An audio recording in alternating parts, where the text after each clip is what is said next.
சரி நடங்க போவோம். பத்திராளியாக்காவும் அங்கே வேலையை போலப்ப பார்க்க போயிட்டாங்க. நாமளும் போய் இப்பயே நேரத்தோட பிச்சாதான் சீக்கிரமா காய பொறுக்கிட்டு வீடு போய் சேர முடியும். சரிங்க பத்து, நீங்க முன்ன நடங்க, நாங்க பின்னாடியே வாரேன்னு சொல்லிவிட்டு எங்கன்னா நின்றுக்கிட்டு 2 பேரும் கதை பேசிட்டு இருக்காதீங்க. அப்புறம் நான் தனியா பைத்தியக்கார சாட்ட பேசிட்டு போக விட்றாதீங்களே அம்மா. எக்கோ இது என்ன கலர் பூவா இருக்கு, பார்க்கறதுக்கு ரொம்ப அழகா இருக்கு. இதுதான் அவரக்கூடியா? வெறும் பூவா தான் பூத்து குலுங்கிட்டு இருக்கு. ஒரு காயும் என் கண்ணுக்கு தென்படலையே. இதுல எங்க போய் பொறுக்கிறது? ஏட்டி நெட்டவள்ளி, இந்த காட்டுல வெறும் கலர் பூவா பூத்து குலுங்கிட்டு இருக்கு. இதுல எங்க காய் எனக்குலாம் கண்ணுக்கு ஒண்ணு கூட தெரியல. உனக்கு எதுவும் கண்ணுக்கு தென்படுதா?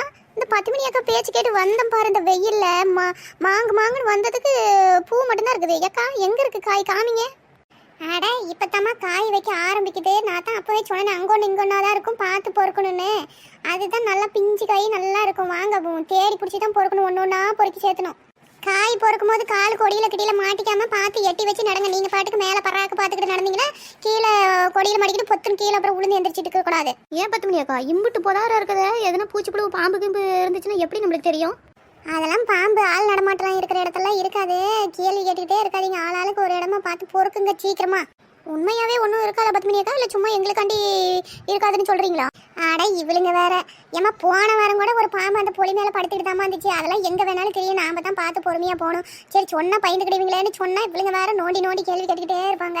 அது இல்லாமல் நாம நடக்கிற சரக்குன்னு சத்தம் கிடைச்சுன்னா அது ஓடி போயிடும். அது எங்க அமைதியா இருக்குது அங்கே தான் இருக்கு. நீங்க வந்து அச்சாம பொறுக்குனீங்களா சட்டப்பட்டுன்னு ஊடு போய் சேரலாம்.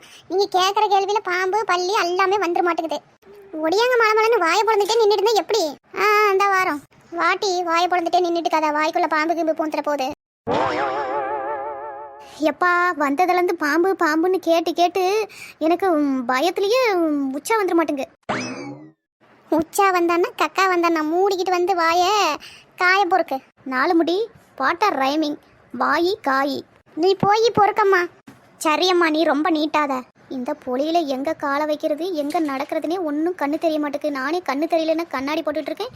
இவங்க என்ன பாம்பை மெதிக்க விட்டு கடி வாங்க விட்டுருவாங்களாடுங்குது. இல்லை எங்க காய் இருக்கு எங்க தலை இருக்கு எங்க வால் இருக்கு ஒன்றும் புரிய மாட்டேங்குது. என்னத்தையே பிச்சு போடுவோம். நீ நெட்டவில்லை எதுக்கு இப்போ நெளிச்சிட்டு ஒவ்வொரு எட்டா பார்த்து வச்சுட்டு இருக்க? என்ன ஒன்று இப்போ பொண்ணு பக்கம் வந்திருக்காங்க.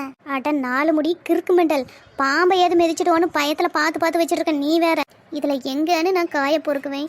ஒரு காயுமும் காணோம். அன்னாரத்துலேருந்து தேடி இப்போதான் ஒரு காய் பிடிச்சிருக்கேன். ஏக்கா அதான் கூட நம்பிட்டு இல்லை போலாமா? என்ன அவருக்கு அங்கொன்று இங்கொன்னா இருக்கு. நெட்டவள்ளி பார்த்து பொறுக்குங்க. அப்படியே விட்டோமா அப்புறம் ஒன்று பழுத்து காஞ்சி போயிடும். ஒட்டுக்க காஞ்சிச்சுன்னா கூட பொறுக்கி போடலாம். ஒவ்வொன்றா காஞ்சிச்சுன்னா அது யாருக்குள்ளாத காட்டிலே வெடிச்சு விழுந்து போயிடும். 10 மணி அக்கா இம்புட்டு காயும் பொறுக்கிட்டு போய் என்ன பண்ண போறீங்க? இம்புட்டு காயுமா பொரியல் செஞ்சு குழம்பு வைக்க போறீங்க? இது ஒரு மாசத்துக்கே வரமாட்டிருக்கு. இம்புட்டு காயை நான் ஒருத்தியாவா கிட்ட குழம்பு வச்சு பொரியல் செஞ்சு சாப்பிட முடியும்? இதெல்லாம் வருஷத்து வெள்ளாம பார்த்துக்க. அதனால ஏதோ அக்கம் பக்கம் இருக்கிறவங்களுக்கு கொடுக்குறது தான். அப்புறம் நீங்க 2 பேரும் காய் பறக்க வந்துருக்கிறீங்களே, உங்களுக்கும் 1 கிலோ போல கொடுத்தா நீங்களே ஒரு 2-3 நாளைக்கு வச்சுட்டு குழம்பு வைப்பீங்களே, அதுக்கு தான் பார்த்துக்க. ஓஹோ அப்படியா விஷயம்? ஏக்கா இது அந்த வயலை விட இந்த வயலு கொஞ்சம் பெருசாக்குற மாதிரி இருக்குது. ஆமாம்மா அந்த வயலோட இது கொஞ்சம் பெரிய வயல் தான். ஏங்க பார்த்தோம் அவரைக்காய் மட்டும்தான் போட்டிருக்கீங்களா இல்லை வேற எதுனா வெள்ளாமையும் போட்டிருக்கீங்களா? பக்கத்தில் கடலக்கொட்டை போட்ட மாதிரி தெரியுது. அதுவும் நம்ம வயலா இல்லை பக்கத்து காட்டுக்கிறதா? அது கடலக்கொட்டை போட்டுக்கிறது நம்ம வயல் இல்லைம்மா. அது அவர் பேர் சின்னசாமியா என்ன போட்டிருக்கிறா. அப்படி நம்மளது பாரு இது மஞ்சள் சோளம் குச்சிக்கிழங்கு இதுதான் போட்டிருக்கிறோம். ஏக்கா குச்சிக்கிழங்கு ஃபஸ்ட்டு பிடிங்கி போட்டிங்களா? அப்போ நல்லா அருமையாக பூ போல வெந்துடுச்சு. அப்புறம் கடைச்ச ஆவாவ கிழங்கு வேலை வழுக்குன்னு நல்ல வேவாத கிழங்கெல்லாம் பிடிங்கி போட்டு நல்லா வியாபாரம் பண்ணிட்டீங்களே. நீங்கள் நல்ல சரியான ஆளுதாங்க, சரியான உஷாரு நீங்கள் போங்க. ஆமாம் நாலு முடி கடைச்சாயிட்டுன்னு எனக்கு கூட அந்த கிழங்கு கொடுத்தாங்க. அது பார்த்தீங்கன்னா வலிக்கிட்டு போகுது. ஒன்றும் வேவலியே கிழங்கு. அது மஞ்சள் கொளிச்சிக்கிட்டு இருந்துச்சு பார்த்துக்க. ஆனால் ஃபஸ்ட்டுலாம் நல்லா பூ போல வெடிச்சிட்டு நல்லா இருந்துச்சு. அப்புறம் கடைச்ச ஆவாவ கிழங்கு ஏக்கா சரியான கசவு பார்த்துக்கிடுங்க. வாயில் வைக்க முடியலக்கா.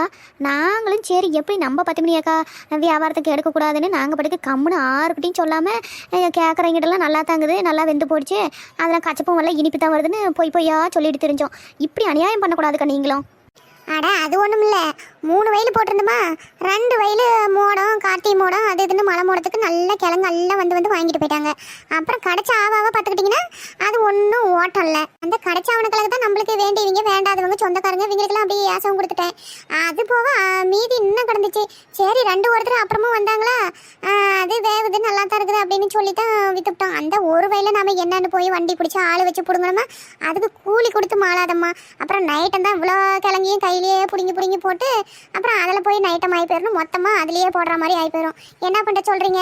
அப்படித்தான் வியாபாரம்னா. நல்லா வியாபாரம் பண்ணிங்க போங்க.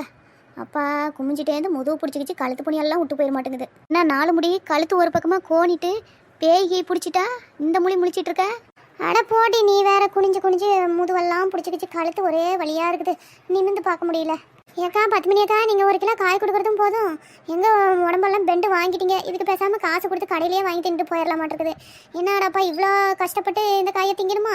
எல்லாரும் ஈஸியாக போய் கடையில் காசு கொடுத்து வாங்கிட்டு வந்துடுறீங்க. அதனால தான் அந்த பொருள் எப்படி விளைய வைக்கிறாங்க என்ன ஏதுன்னு தெரிய மாட்டேங்க உங்களுக்குலாம். இப்போ தெரியுதா, ஒரு காயை விளைய வச்சு அதை பொறுக்கி கொண்டாந்து சேர்த்து அதை வியாபாரம் பண்ணுறதுக்கு எவ்வளோ கஷ்டம், அதில் இடையில எவ்வளோ பேர் லாபம் வச்சு விற்கிறாங்கன்னு கூட்டி கழிச்சு பார்த்தீங்கன்னா விளை வச்சவனுக்கு ஒரு காசும் இருக்காது. இவ்வளோ கைட்டப்பட்டு நம்ம வேர்வை சிந்தி அதில் வெள்ளாமல் எடுத்து நம்ம பார்த்தோமா, அதில் ஒருத்த வந்து மொத்தமாக ரேட்டு பேசி வாங்கிட்டு போய் விற்பான்.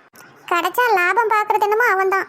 அவன் சொல்கிற விலைக்கு நீங்கள் வாங்குறவங்களும் ஒன்றும் குறைச்சி கேட்டுக்கிட மாட்டீங்க பெருசாக.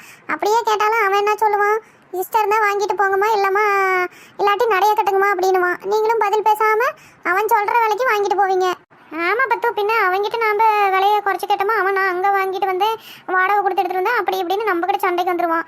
அதனால் அவங்ககிட்டலாம் விலையை குறைக்க முடியாது பார்த்துக்கிடுங்க. ஏதோ காட்டில் உங்களை மாதிரி காட்டில் போட்டுருக்கீங்கிட்ட ஏதோ 5-10 குறைச்சி வாங்கிக்கிட்டு தான். அதைத்தான் நானும் சொல்ல வந்தேன். அவங்ககிட்டலாம் விலையை கம்மி பண்ணி கேட்டிங்கன்னா அவன் 10 பைசா குறைக்க மாட்டான். ஏதோ காட்டுக்காரங்கிட்ட குறைச்சி வாங்கிட்டீங்கன்னா தான். ஆனால் கணக்கு பார்த்தீங்கன்னா காட்டுக்காரங்களுக்கு நஷ்டம் தான். இருந்தாலும் நம்ம மக்கள் தானே அப்படின்னு சொல்லி கொடுத்துருவோம். இப்படி தாம்மா இருக்குது பொழப்பு, என்ன பண்ணுறது? ஆமாம் பத்மினி அக்கா, நீங்கள் சொல்கிறது என்னமோ உண்மை தான். சரி நேரம் ஆகிட்டு வாங்க போகலாம். ஆமாம் சட்டுப்பட்டுனா கிளம்புங்க. எவ்வளோ நேரம் குடிஞ்சிக்கிட்டே இருந்து முதுவெலும்பெல்லாம் விட்டு போச்சு. வரசா வீட்டுக்கு போய் சுடு தண்ணி காய வச்சு ஊற்றினா தான் அந்த உடம்பொடியெல்லாம் போகும். இந்த ஆச்சு போகலாம். ஓரளவுக்கு 3 வயலும் பொறுக்கியாச்சு. அப்புறம் மிச்சம் மீதி இருந்தால் 2 நாள் கழிச்சு வந்து பொறுக்கிட வேண்டிதான். அட ஏன் நட்டு அம்பிட்டு போகிறத நீ சுமந்துட்டு வர, நான் எடுத்துக்கிடுவில்ல. அட சும்மா வாங்கக்கா, நான் வீட்டு வரைக்கும் கொண்டு வந்து தரேன். நீங்களும் அவன் குனிஞ்சு தலை நிமிராமல் பொறுக்கிட்டு இருந்தீங்க. நாங்களாச்சும் அப்பா தான் பொறுக்கணும். கொண்டுட்டு வந்து தரேன் வாங்க. இது என்ன இருக்குது? அம்மாடி, ஒரு எட்டு வைக்க முடியல. பார்த்து போ நட்டவள்ளி, கொடியில கிடியில கால் மாட்டிட்டு கீரை விழுந்துடாம. சரிக்கா, நீங்க பார்த்து வாங்க. 4 முடி வேகமா நட. இவ்வளோ பொறுமையா நடந்துக்கிட்டு இருந்தா நான் பாரத்தை வச்சுக்கிட்டு எவ்வளோ பொறுமையா நடந்துட்டு வந்துட்டு இருக்கிறது. எனக்கு ரொம்ப கனமாகுதா இல்லையா? சட்டுன்னு நவரு இல்லைன்னா வலிய விடு. தண்ணியில் இருக்கனதா இடிச்சுட்டு போயிடாதம்மா. மூச்சு வாங்குது, என்னால் நடக்க முடியல. நான் வந்துக்கிட்டுறேன் இரு. போங்க போங்க, ஆறெல்லாம் முன்னே ஓடணுமே, அங்கெல்லாம் போங்க. நான் பொறுமையா வாரேன். பொறநாடி பொறுமையாக வந்தீங்கன்னா பாம்பு போட்டுருவோம். சட்டுப்பட்டுன்னு ஓடியா. ஒருத்தி எப்போ பார்த்தாலும் பாம்புன்னுக்கிட்டு எது வந்தாலும் நம்மளால ஆகாதம்மா. ஓகே மக்களே, எங்கள் வீடியோ உங்களுக்கு பிடிச்சிருந்துச்சுன்னா லைக் பண்ணுங்கள், சப்ஸ்கிரைப் பண்ணுங்கள், கமெண்ட் பண்ணுங்கள். உங்கள் சொந்த பந்தம் எல்லாத்துக்கும் ஷேர் பண்ணி விட்ருங்க. பாய் பாய். 4 முடி ஏதாவது 2 வாரத்தை சொல்லுங்கள் நம்ம மக்களுக்கு. மக்களே, இப்போ சரியான குளிர்காலம் பார்த்துக்கிடுங்க. எல்லாரும் பார்த்து பத்திரமா சேஃப்டியாக இருங்க.